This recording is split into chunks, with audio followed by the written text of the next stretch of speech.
Welcome back to CryptosRus. I'm George. We're all George. So, welcome to another market open stream. Today we have to talk about this secret mysterious whale, someone that accumulated $3 billion worth of Bitcoin secretly behind the scenes. So who is this mysterious whale? Let's talk about it. And let's talk about what else to expect for the remainder of this week. Let's do it. Welcome, welcome, welcome. Hopefully you guys are doing good this morning. The U.S. market is looking pretty darn good right now. And there is the market bell. NASDAQ is looking like it wants to rally some more. Yesterday it went up big. Looks like it wants to keep on going today, right? And I think the market is probably, or Wall Street is probably going to be pretty bullish for the remainder of this week until Friday, until Fed Chair Powell speaks at Jackson Hole, right? Unless he says something really bad, I don't know. Things should be okay. I think that's how Wall Street sees it. That's why yesterday tech rallied. Today it looks like tech wants to rally, right? So I think unless you know, he says something really, really bad, should be overall good, right? Now, there are a few things that came up from a market's perspective. I saw S&P downgrade multiple U.S. banks, citing tough operating conditions. This is due to the high rates that we have right now, right? And if Powell decides to raise the Fed fund rate even more, it's going to make it even harder for banks. Yet, last night I did something new, showed you guys a clip from the All In podcast talking about commercial banks and how they may be really struggling right now, right? Overall, we know that banks are just struggling with high interest rates, any rate, I mean, really, on any kind of loan, right? It's hard. People are not going to take out as much loans, and if they're not, then the banks make less. It's just really that simple, right? So a lot of them are facing really tough conditions right now. There is a credit crunch, right? But this is why we have Bitcoin, because we don't really need banks. We don't need banks when we have Bitcoin, right? So we'll see. I mean, I honestly think if the Fed didn't have their emergency loan program that they came out with earlier this year, I think we would have saw a lot more banks fail, okay? It's because after the three that we saw that fell, they came out with an emergency loan program that allows banks to borrow by putting down, I think, their bonds for collateral. But had they not introduced that, I think we would have saw a lot more fail. But anyways, yeah, so we have that. Also, one of the Fed guys, Fed Barkin, I don't know which state or city he mans, but he did say if the U.S. has a recession, it would likely be a less severe one. So he's not disputing if a recession is going to come. He would just say, he's saying that it would be a less severe one. I don't know. Less severe does not mean that it's not severe at all, right? Like, I don't know. I don't know how to take that. Basically saying we're going to get one. I think that's the best way to interpret it. We'll see. We will see. Right now, I think it's too early to make that call. We're already in recession, according to the technical definition. But we'll see how the remainder of this year is. Right now, unemployment is still low. Jobs are still being filled, right? Inflation is coming down. And Powell decides not to do another rate hike, and we're just going to wait until next year for a cut. I don't think we'll go deeper in recession, right? So we'll see. As for Bitcoin, though, I got some positive news about Bitcoin. As always, you come here for positive news on Bitcoin. And there's always positive news. There's always hope, okay, for Bitcoin, including this one metric that bottomed before 70% gains, okay? What is that? The realized cap HODL wave. And you can see prior, this has happened 2 times before, actually 3 times if this goes back even further. But going back to the low of 2015, the low of 2019 or 2018, right? You can see the HODL wave went down,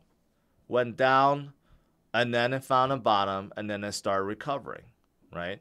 So that's exactly where we are right now. And this is roughly, I don't know how many months before a halving event, and then, and then things go really crazy, right? But if you're looking at this, we are, I think my camera's cutting some of this off. If you look at this right now, I mean, this is where we are, right? We're coming up from bottom, and we are getting to a point, yes, we're getting closer to halving event, and that's when things go crazy, right? I mean, you could clearly see it. So definitely a time to be in Bitcoin and crypto, right? To be holding. There's definitely time to be accumulating while things are still low, right? We got so many of these from an on-chain metric perspective, from a technical perspective. Here's an interesting one also about this Fibonacci level, this retracement level of 38.2. Seems like every single cycle, Bitcoin breaks below, breaks above, then retests it, and then goes on a parabolic run. So, did we just go through that? Yes. Yes, we did. We went below it, above it, retested it. So, are we getting ready for that next leg up and that bull run? The answer is yes. If history's any indication of what's to come, then yes.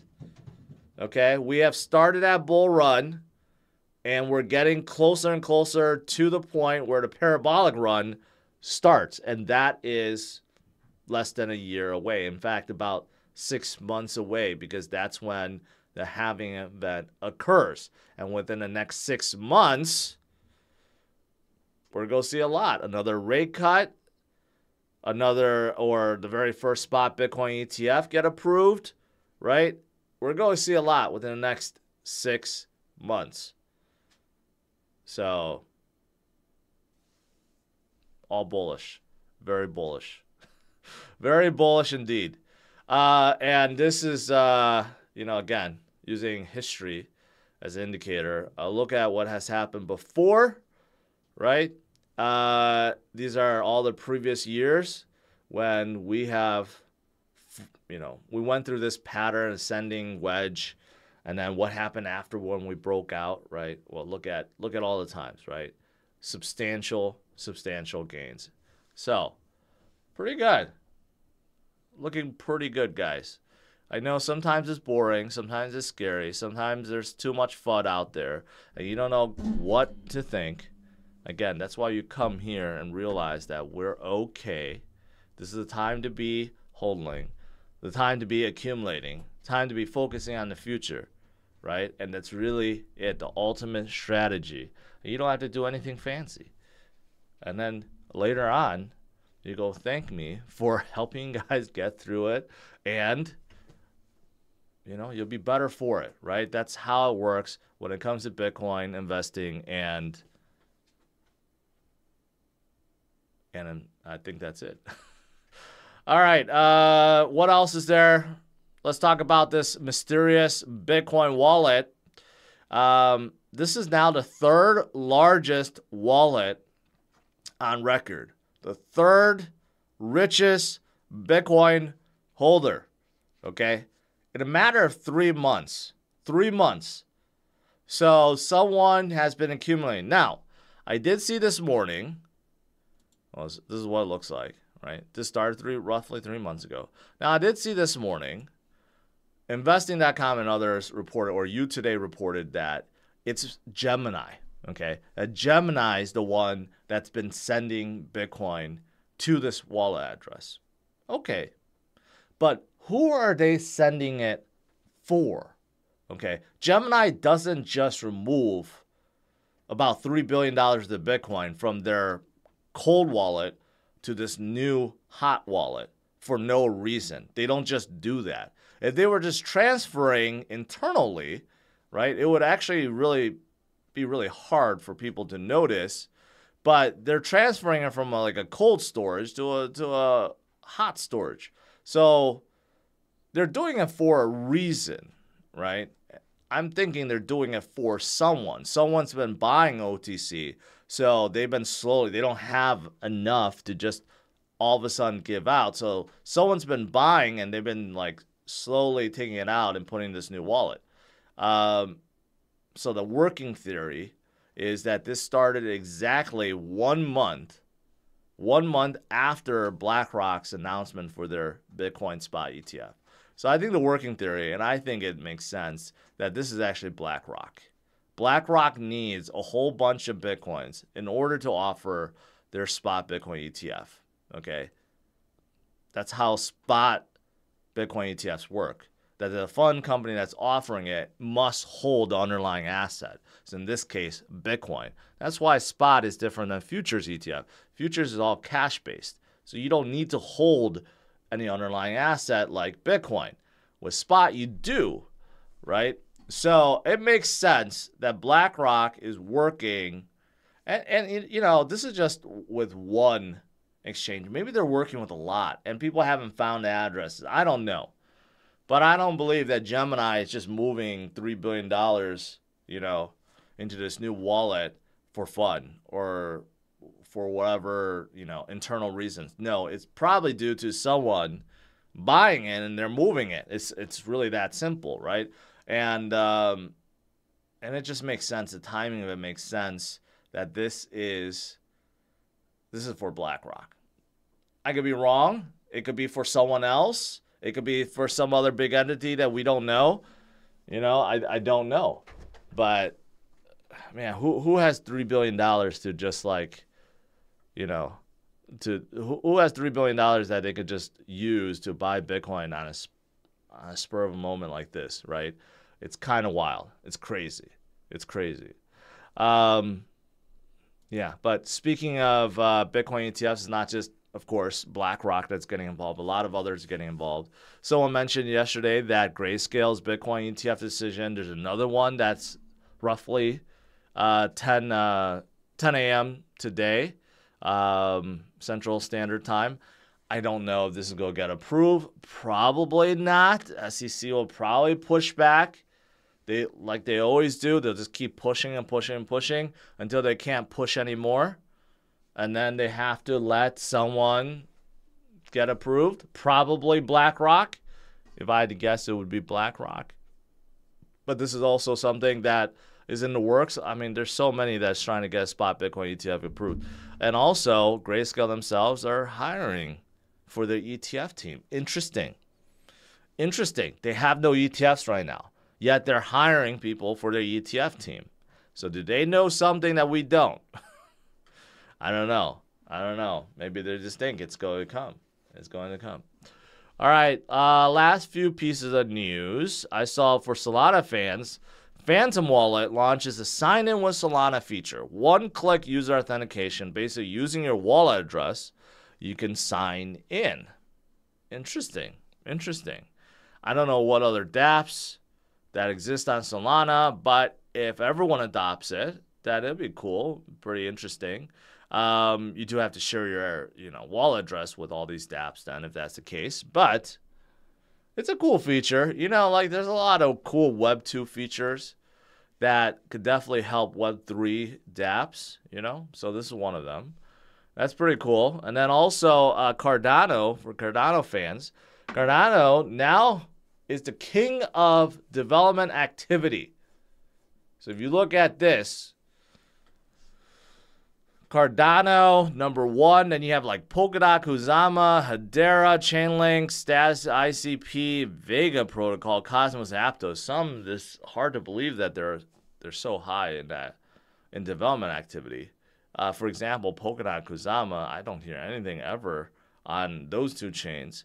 Hedera, I could believe, right? And then some of these other ones like Vega and Status, never heard of them. But Cardano is above all these others. So I guess that's pretty good. They're still building. They're still building, and that's what you want to see in a down market, in a scary market, in a boring market. You want to see these dApps or chains, whoever, continue to build and build and build until the parabolic phase comes, and that's when they really gain from all that building, right? All right, that's pretty much it. Overall, today is still pretty green. Dow may turn red, but NASDAQ is still very green.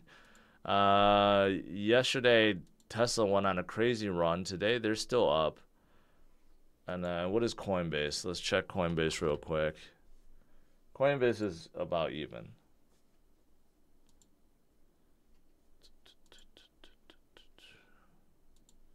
All right, let's do Q&A.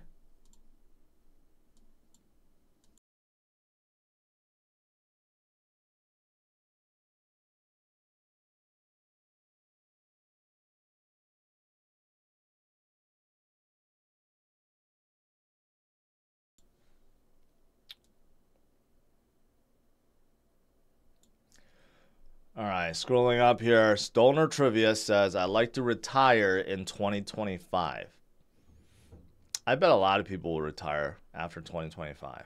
2026, they will be on their own. They've they obtained financial freedom, life-changing wealth, right? Retirement. I bet, I don't know what your portfolio is like, but I think there's a good chance. There's a good chance. I know a lot of people retire after 2025. All right, scrolling.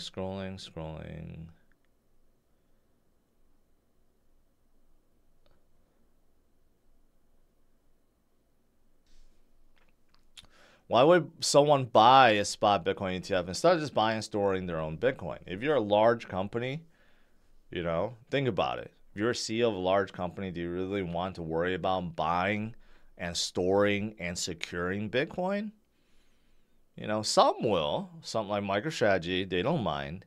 But some are like, screw that. I just want to buy something that tracks Bitcoin's price, something that will make me money, right? It's much easier for them to buy a spot Bitcoin ETF than buying physical Bitcoin.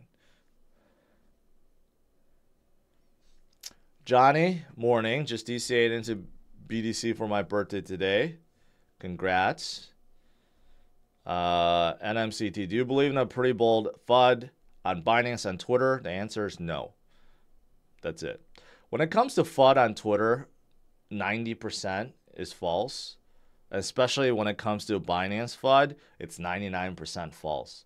People just want to spread FUD, especially around Binance, to scare people into thinking something else is going to happen. No.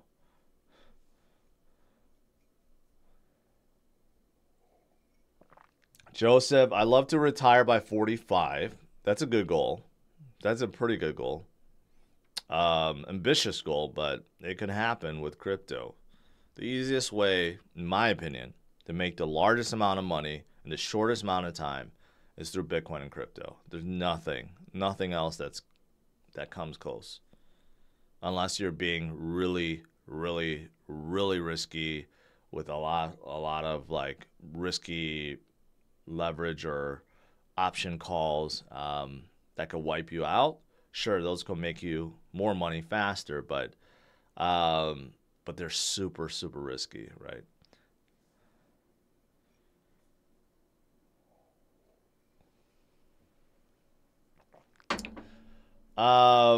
Do you see BTC going down below the 25, 26?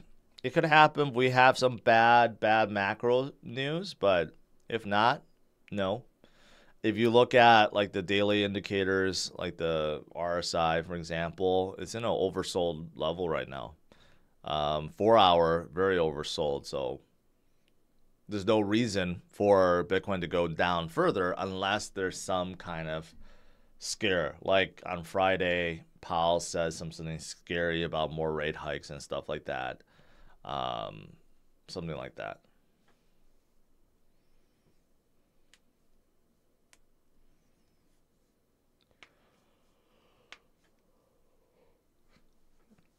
Kelly, I wish I wish that wallet belong to me.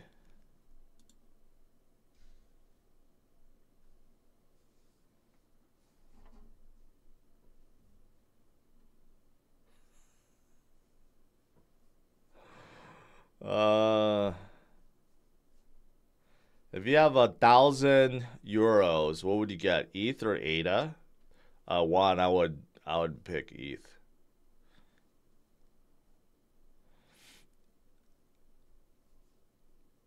$40K by halving, new all-time high by end of 2024.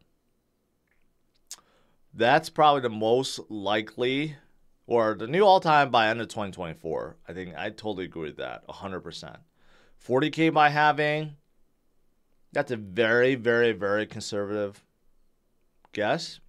I would say we're more like 50K, but 40, 50, whatever. Somewhere in between, I think that's very, very likely. And then afterwards, that's when we start moving.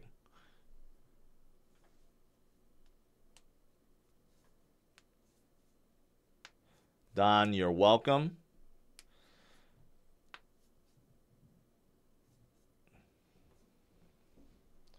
Thoughts on one BTC average of 47K? Well, I think you know the answer to that, right?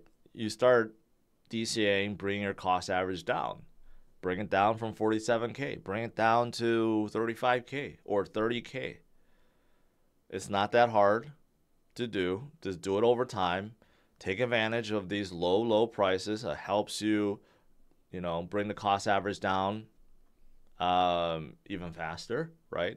And when we get back, you'll be even in no time. And by the time we go back to 47K, you'll be in the green, right? That's the point of DCAing. Dollar cost averaging.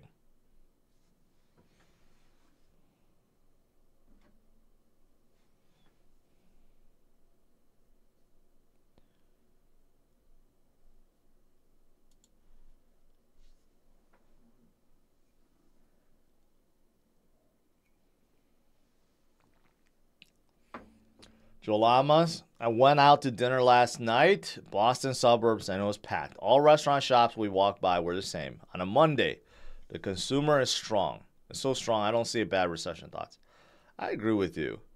When I'm out and about, I see a lot of people. Now, granted though, it's become easier to get reservations, right? Places that were more popular before, that you had to wait for a very long time to get in, those, reservation time, wait time has shrunk, right? So demand is definitely down, and it's definitely softened, but still very strong economy. This is the reason why. We see all these economic data that comes out every single week or every single month. They've softened, but they're not going down catastrophically low, right? They're not going all the way down to really bad recession or depression levels, right? So, yeah, I agree.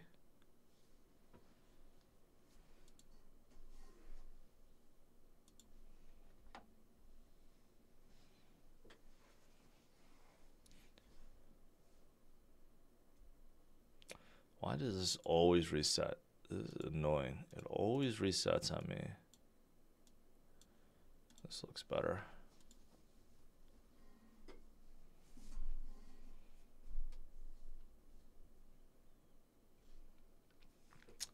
Will Matic and Algo recover? Simple answer, yes. But I like Matic way more than Algorand.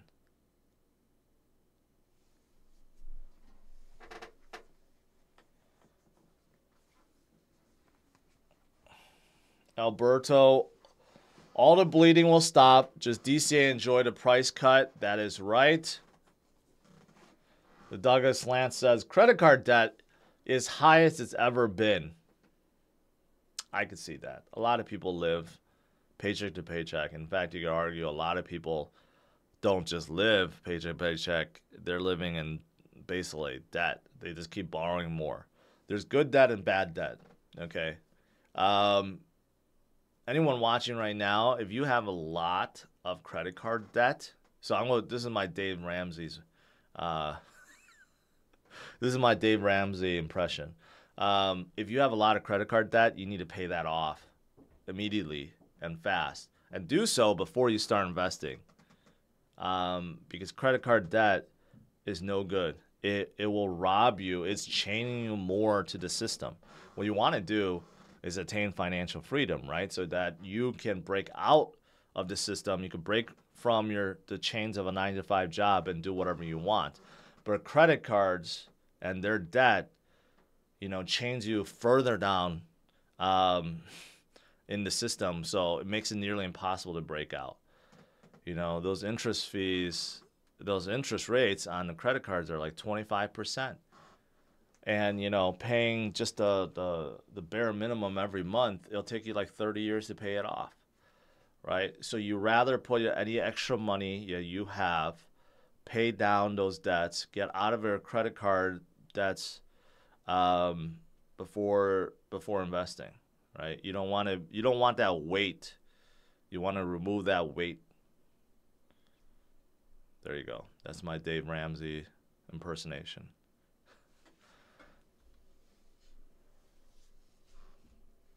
Joseph, did you see Fidelity 1 billion BTC prediction? No, I did not. I did not.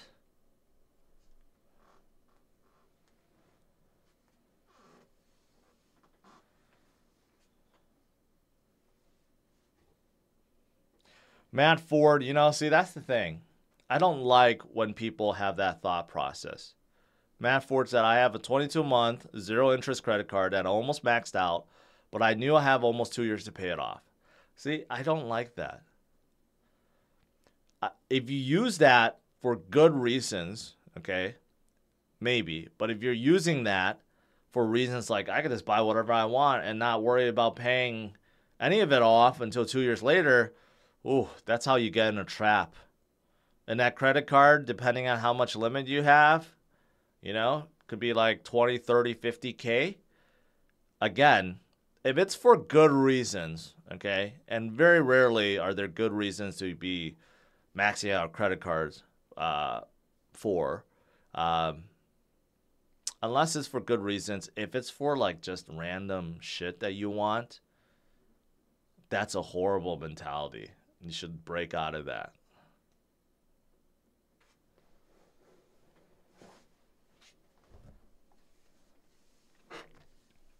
Like I use my credit card. I max out. No, I don't max out, but I put a lot on my Amex business card, my personal card. I have some kind of Chase card, whatever, right? I put everything on them for the points, and I pay it off every month, every single month, right? I don't incur any interest fees, or I don't have to worry about it. The only reason why I use them is for the points, right? So I'm actually forcing the credit card companies to give me money. I'm making money for the credit cards, right? That's the way to do it. But if you're using it and you can't pay it off every month,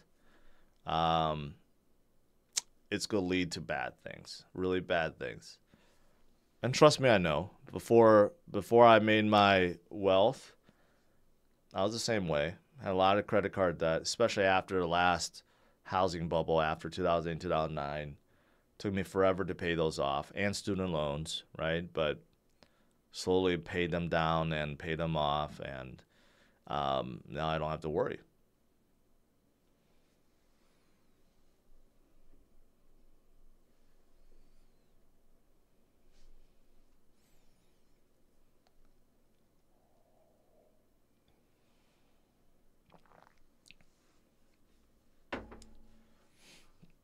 Do you think the strong consumer is just people spending more than they could afford? The credit card debt in total is I just talked about credit cards,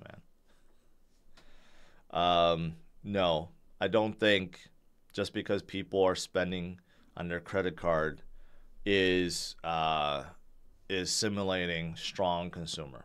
I think some of it, yes. Some of it is, yeah. But if you look at the overall picture, I don't think it explains it completely.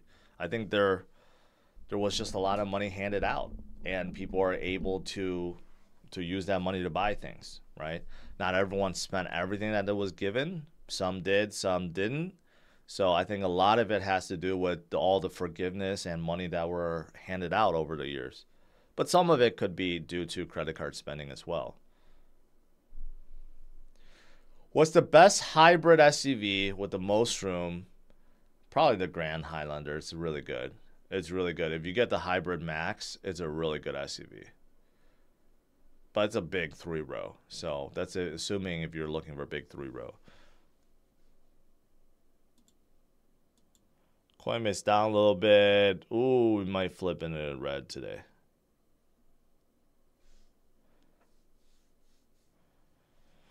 Look at this. Meta Threads rolling on the web as Zuckerberg takes more direct aim at Elon Musk X. Competition is heating up.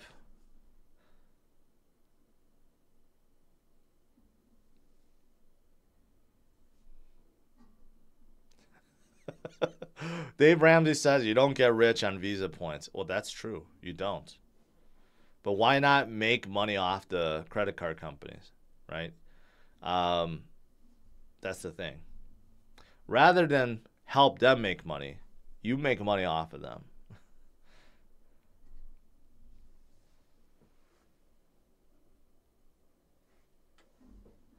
You can't compare the X7 M60i with a Grand Highlander, okay? They're two completely different.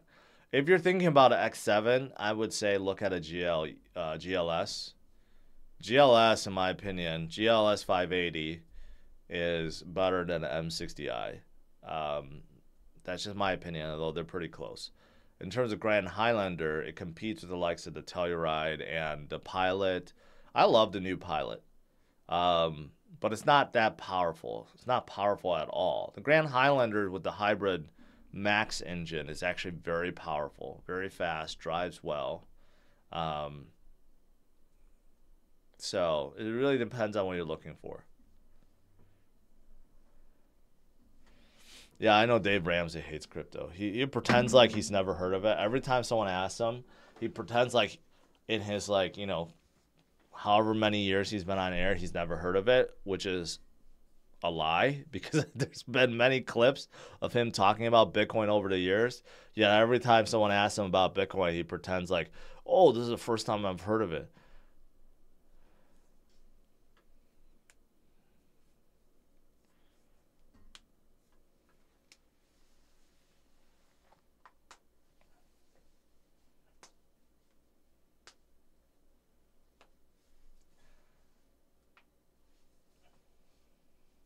My wife's degree had her over $200,000 in debt. I'm guessing she's a doctor.